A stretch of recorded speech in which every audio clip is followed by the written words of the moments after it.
Betapa dahsyat Engkau Tuhan, Pencipta segala yang ada,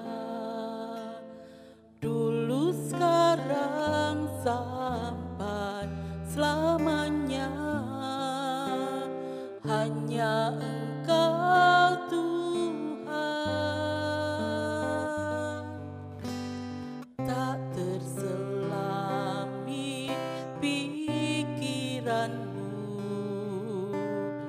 tak terukur panjang setiamu, dulu, sekarang, sampai selamanya.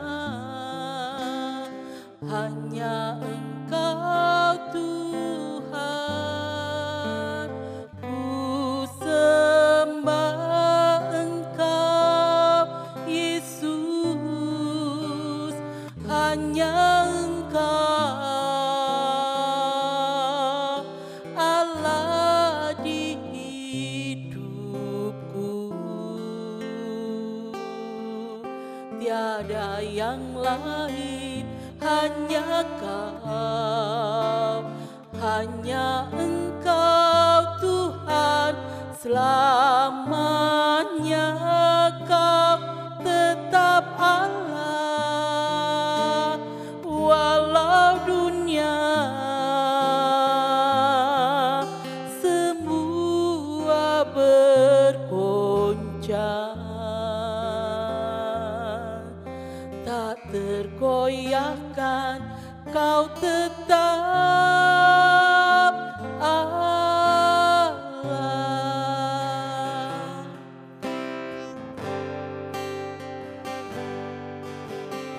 Betapa dahsyat Engkau Tuhan, Pencipta segala yang ada, dulu, sekarang, sampai selamanya. Hanya Engkau Tuhan, tak terselami pikiranmu,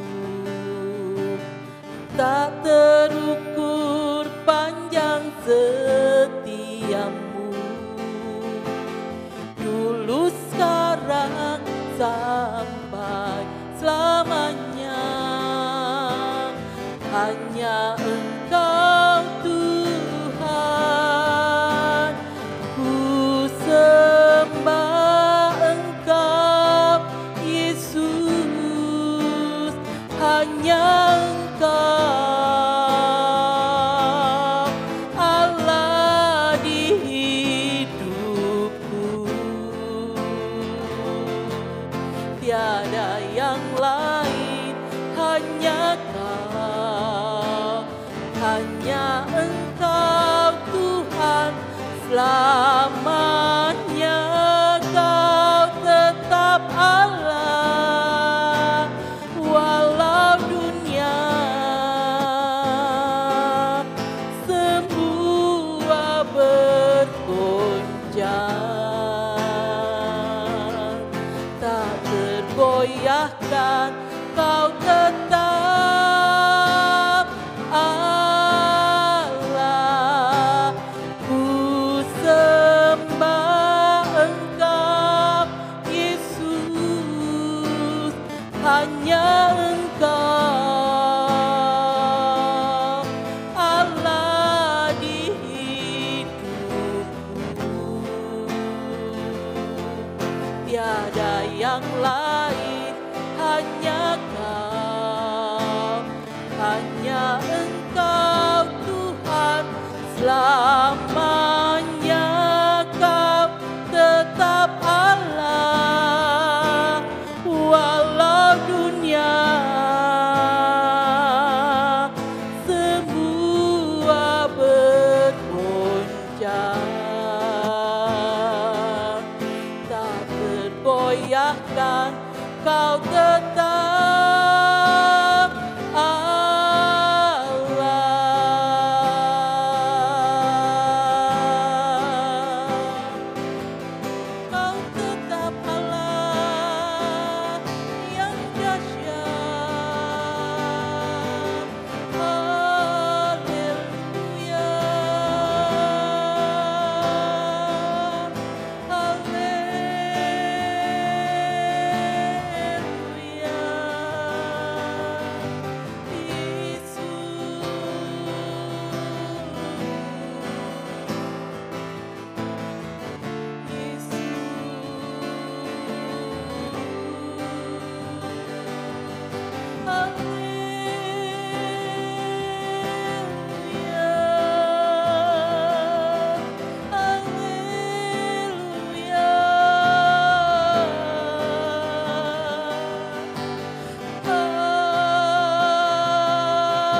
hanya Engkau Allah di hidupku. Tiada yang lain, hanya Kau, hanya Engkau Tuhan selamanya. Kau tetap Allah walau dunia semua bergoncang, tak tergoyahkan. Kau tetap Allah. Ku sembah Engkau Yesus, hanya Engkau Allah di hidupku.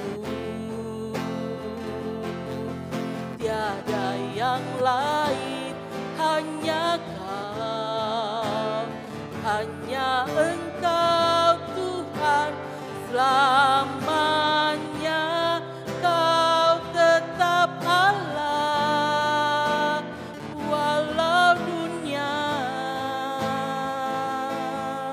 semua bergoncang,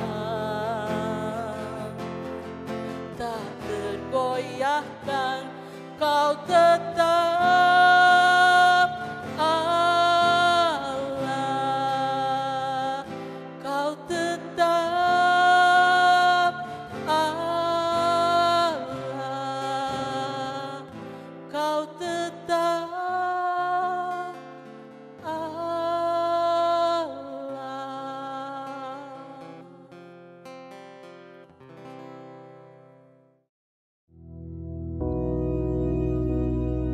Bapa kami yang di surga, dikuduskanlah namamu, datanglah kerajaanmu, jadilah kehendak-Mu di bumi seperti di surga.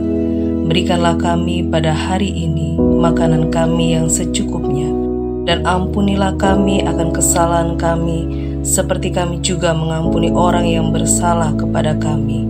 Dan janganlah membawa kami ke dalam pencobaan, tetapi lepaskanlah kami daripada yang jahat. Karena Engkaulah yang empunya kerajaan dan kuasa dan kemuliaan sampai selama-lamanya. Amin.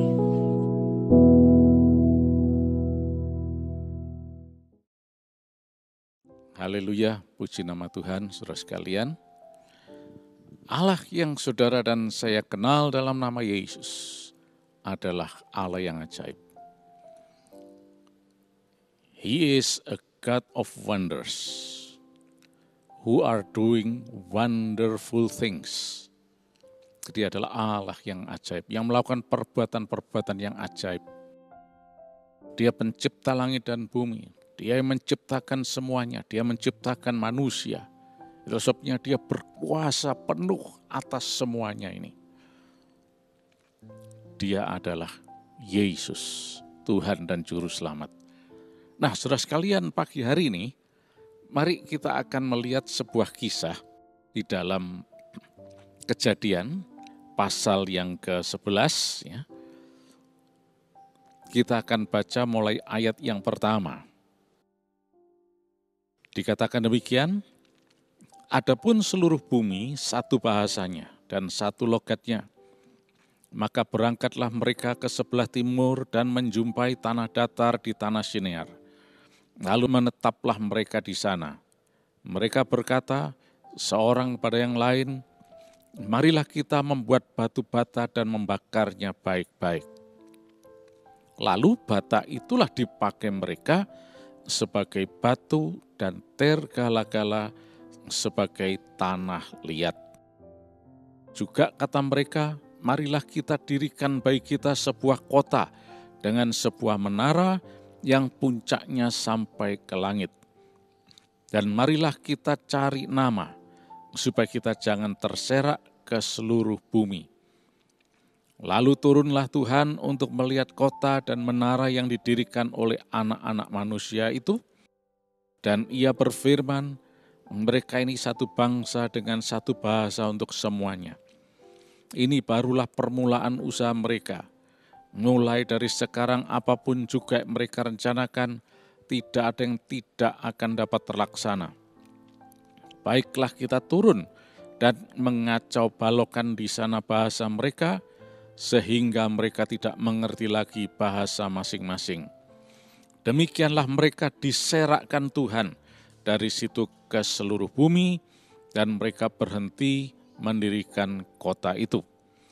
Itulah sebabnya sampai sekarang nama kota itu disebut Babel, karena disitulah dikacau balokkan Tuhan, bahasa seluruh bumi, dan dari situlah mereka diserakkan Tuhan ke seluruh bumi. Nah, sampai di sini pembacaan kita. Saudara sekalian, apa yang kita baca ini menunjukkan sesuatu yang betul-betul hebat. Mengingat peradaban pada masa itu, teknologi membangun dan sebagainya tentunya belum seperti pada masa ini. Tetapi ketika pada masa seperti itu, dalam peradaban seperti itu, mereka mampu melakukan sesuatu yang istimewa, yaitu membangun menara dan kota. Maka ini adalah sesuatu yang luar biasa. Kita tahu bahwa negara Republik Indonesia sedang membangun sebuah kota baru yang nanti akan dijadikan ibu kota bagi negara ini. Dan ternyata kita tahu itu bukan sesuatu yang mudah. Dan biayanya pun juga sangat besar dan sebagainya. Tetapi pada masa itu, mereka juga dikatakan di dalam ayat yang ke-4 tadi, marilah kita dirikan bagi kita sebuah kota dengan sebuah menara. Itu kalau kita lihat di dalam bahasa aslinya dikatakan Ir Umigdal. Ir itu city, kota. Migdal itu tower atau menara. Mereka merencanakan untuk membangun kota dan menara. Nah, membangun kota, walaupun itu tidak mudah, tetapi relatif itu tetap bisa dilakukan karena kota itu kebanyakan terdiri dari rumah-rumah tinggal dan kemudian tempat-tempat usaha dan sebagainya. Dan ini ya mungkin untuk bisa dilaksanakan, masih mungkin dilaksanakan. Tetapi membangun menara ini masalahnya berbeda. Karena mereka katakan puncaknya sampai ke langit. Nah, mengenai puncak yang sampai ke langit ini memang tidak terlalu mudah untuk bisa dipahami sepintas lalu. Di satu sisi, apakah ini suatu pengertian bahwa menara ini menjulang tinggi sampai mungkin puncaknya tidak terlihat lagi atau sampai puncaknya ini menembus awan. Ya, kita tahu bahwa pada saat ini ada banyak tower, menara yang dibangun. Dan dari saat ke saat, satu negara saling bergantian. Pada masa ini ternyata menara yang tertinggi ada di kota ini, di negara ini. tapi sekian tahun kemudian ternyata ada menara yang lebih tinggi lagi. Dulu kita mendengar kehebatan menara Eiffel yang ada di kota Paris, Perancis. Tetapi ternyata untuk sekarang menara ini sudah tidak terlalu tinggi dibanding bangunan menara yang sudah ada saat ini. Dan terus akan diusahakan menara yang sangat tinggi. Dan ternyata untuk membangun menara tidak sesederhana itu. Karena harus memperhitungkan tekanan dari udara atau angin yang bisa membuat bangunan menara ini mengalami kegoncangan, goyah, dan sebagainya. Oleh karena itu harus dibangun dengan suatu konstruksi sedemikian rupa sehingga bisa menahan hembusan angin.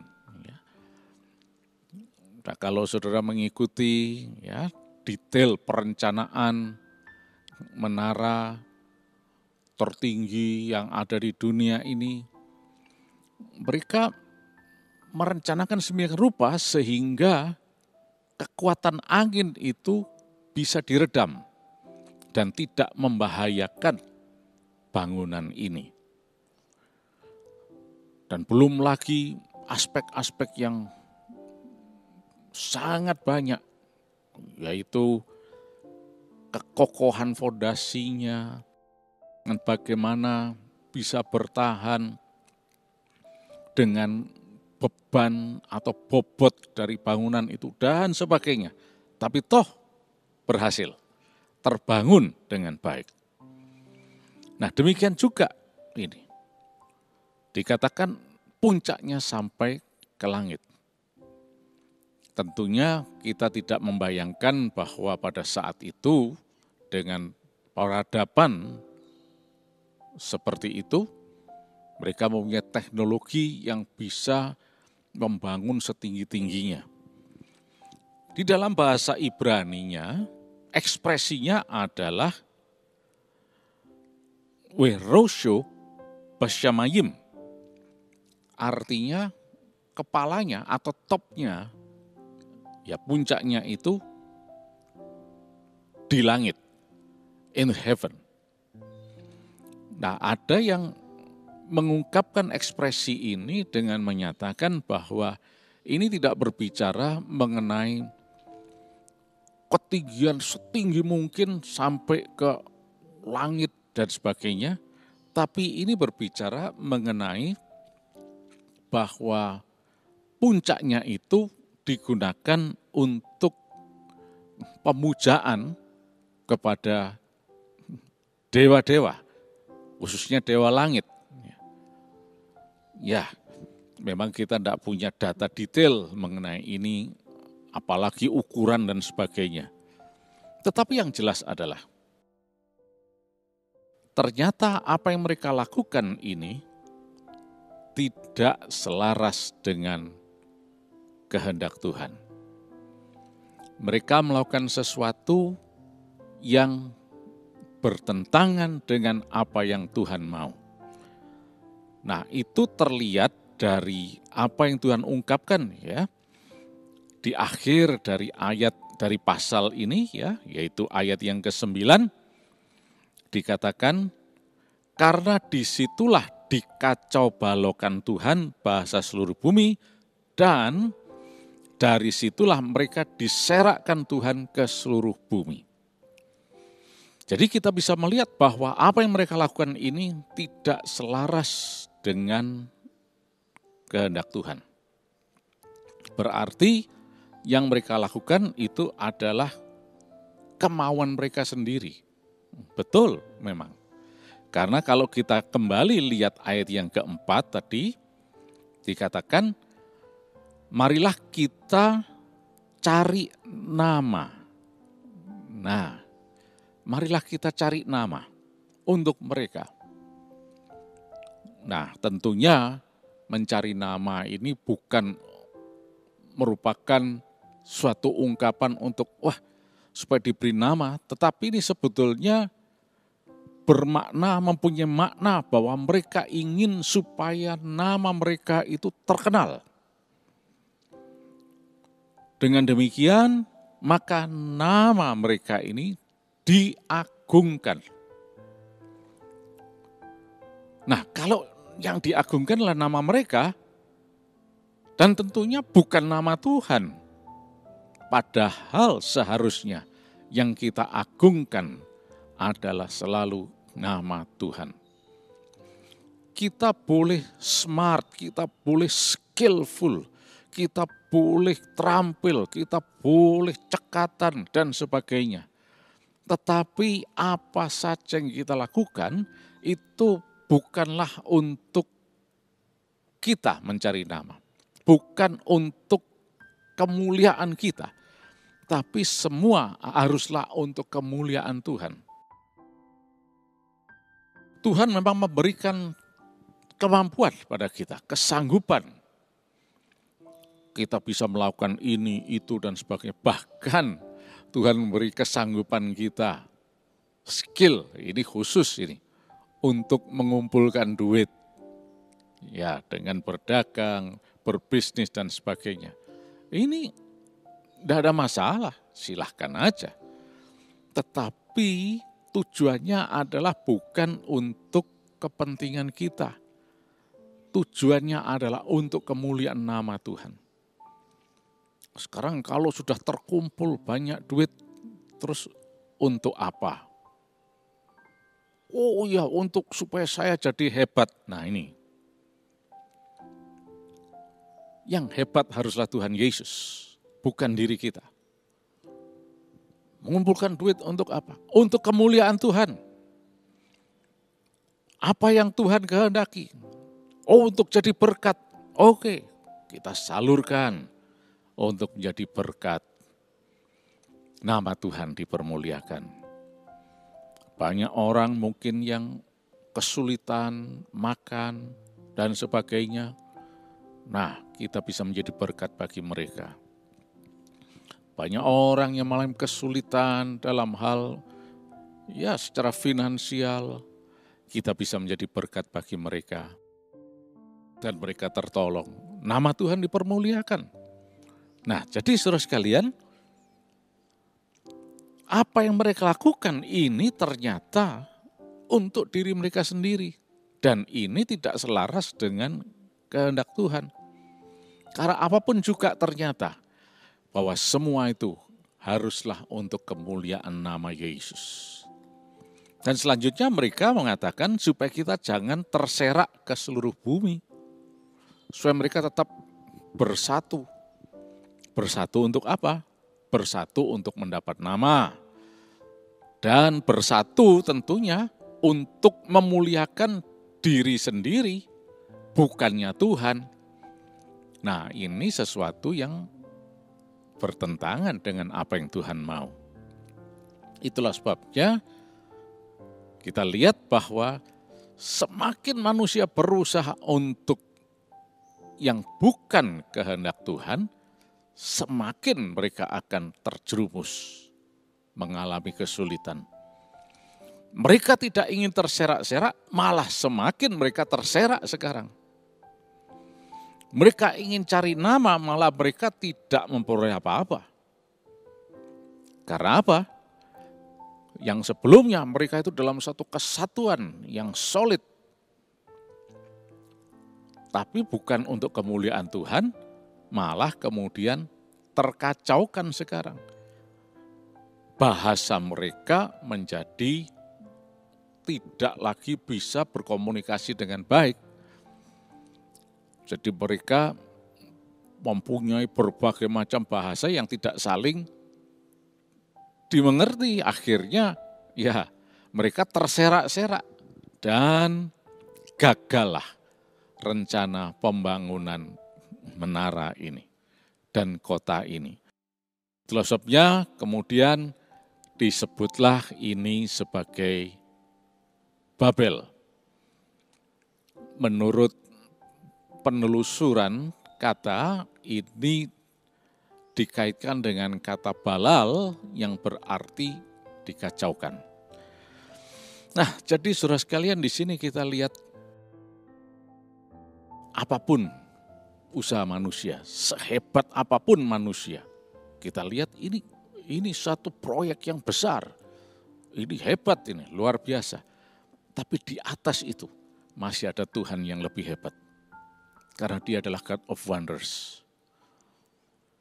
Ketika Dia melihat bahwa apa yang tidak memuliakan namanya, apa yang tidak selaras dengan kemauannya, kehendaknya, maka God of Wonders sanggup untuk melakukan sesuatu yang membuat usaha mereka ini tidak berhasil.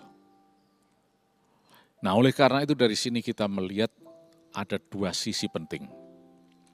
Yang pertama adalah bahwa Dia adalah God of Wonders yang sanggup melakukan apapun. Dan kita jangan pernah melampaui Tuhan kita. Seperti orang-orang ini yang di Babel ini. Mereka mencoba melampaui kemuliaan Tuhan. Mereka coba untuk lebih hebat dari Tuhan. Malah mereka mengalami kesulitan. Karena itu mari saat ini semua itu adalah untuk kemuliaan Tuhan. Dia adalah God of Wonders. Dia adalah Allah yang maha hebat, Allah yang maha besar. Biarlah semua yang kita lakukan, kita kerjakan adalah untuk kemuliaan namanya. Dan di sisi berikutnya, kita melihat bahwa Dia betul-betul God of Wonders. Dia terlalu sanggup untuk melakukan apapun juga. Mungkin saat ini kita sedang dalam berbagai pergumulan. Mungkin kita sudah sampai pada batasnya. Kita merasa tidak bisa lagi. Kita tidak mampu. Tapi lihatlah, ada God of Wonders yang sanggup melakukan. Jadi di satu sisi, God of Wonders sanggup melakukan apa saja. Walaupun usaha untuk menandingi Allah, God of Wonders tetap di atas segalanya. Dia sanggup seperti orang Babel ini, diserakkan ke sana kemari. Di sisi lain, God of Wonders juga sanggup untuk melakukan perkara yang ajaib juga. Ketika kita sedang berada dalam kondisi membutuhkan pertolongan Tuhan. Ketika kita tidak berdaya. Oleh karena itu baik kita potensial atau impoten, tidak punya kemampuan, tidak berdaya apapun, mari kita tetap mengagungkan God of Wonders. Kalau kita mampu, jangan itu untuk kemuliaan kita, tapi biar untuk kemuliaan Tuhan. Sebab God of Wonders sanggup untuk melakukan apa saja dan membuat semua yang tidak berhasil. Sebaliknya, kalau kita tidak mampu, kita andalkan juga God of Wonders, karena Dia sanggup melakukan apa saja yang tidak bisa kita lakukan. Dia adalah Allah yang ajaib, Allah yang mulia. Pergumulan-pergumulan yang sudah hadapi, sakit penyakit, kondisi apapun, God of Wonders sanggup. Bahkan hal-hal yang mustahil sekalipun. Kalau dikatakan organ tubuh sudah tidak berfungsi baik itu ginjalnya, levernya, jantung, dan sebagainya, memang mau apa? Tapi ada God of Wonders yang sangat-sangat sanggup. Memberi ginjal baru bahkan, jantung baru bahkan, dan organ tubuh yang sehat. Puji nama Tuhan. Dia adalah God of Wonders, Yesus, Tuhan dan Juru Selamat kita. Terima kasih Tuhan, kami mempunyai penolong. Kami mempunyai Juru Selamat, yaitu Yesus Kristus. Sepanjang hari ini berkat-Mu dilimpahkan atas kami semua. Kami sehat Tuhan. Dan tanda darah Yesus menjadi tanda dalam kehidupan kami, yang melindungi kami semua. Dan tidak ada pengganggu baik virus corona apapun yang bisa menyentuh. Kami sehat, kami berhasil berkemenangan untuk kemuliaan nama Yesus Kristus. Kami terima mujizat-Mu Tuhan, ginjal yang baru, liver yang baru, jantung yang baru, pankreas baru, paru-paru yang baru. Terima kasih Tuhan. Dalam nama Yesus Kristus. Amin.